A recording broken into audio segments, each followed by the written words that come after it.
Following the media boom in both countries, the free flow of information, real-time reporting, and the business of opinion forming has been revamped. The question then becomes that to what degree can the media play a role in establishing ties between the two countries? Will it breed cooperation, or will it reinforce the negative views either side has about the other, whether accurate or constructed? I think medias begin to reflect broader opinion. Sometimes medias lead that opinion. But I think in the Pakistan-India case, in the aftermath of Mumbai, you saw almost a mirror image in the broadcast media in both countries, rarely suspecting the other and in a way assuming the worst about the other country. So I think that only underscores the need to deal with a relationship that is so crisis prone, that so quickly seems to degenerate into the bad old ways, into the traditional forms of hostility. We need to move beyond this.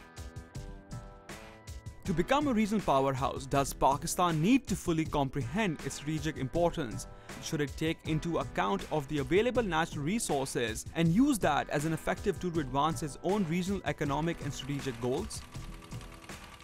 I've always maintained that the region at one level is having problems, tensions, the so-called war on terror and other things. But another level, the region is seeing integration. China, South Asia, Central Asia, Iran. And Pakistan is a pivot in this whole process. Moving closer together, driven by economy and energy.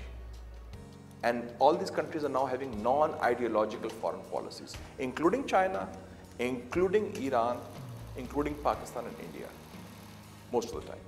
So that is a very positive development. And in fact, there are so many pipelines that are being talked about. Iran-Pakistan pipeline, the Turkmenistan-Afghanistan, Pakistan-India pipeline, the Qatar pipeline even. So the joke in Islamabad is now that there may be a Pipelineistan in the offing because that will knit together the economies of South Asia, China, Central Asia and Iran.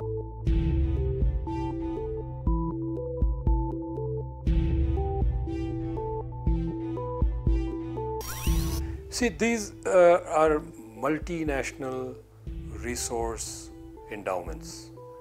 When I say multinational resource endowments, there are countries with enormous hydropower potential, Tajikistan for example. There are countries with gas and oil, Iran for example. Pakistan itself is gas rich, Sindh particularly. And India has a huge appetite for energy because of its growing industry, its growing economy. What use is your resources if you can't market it? If you don't have a buyer, that resource is useless.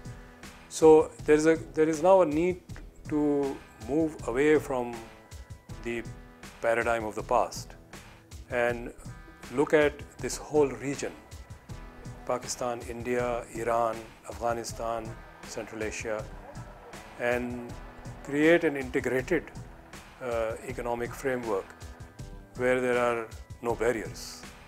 And we can certainly create a huge economic boom by integrating our economies. And of course that would mean the Indus Water Treaty has to be replaced by another treaty that calls for a joint management of the Indus system. That of course gives everybody is better off by that. But it all depends on the strength, the bargaining power of the Pakistani state. If the Pakistani state does not have a strong bargaining power, then whatever arrangement is made, Pakistan will not be a party to the discussions, but they will just be asked to sign on the dotted line.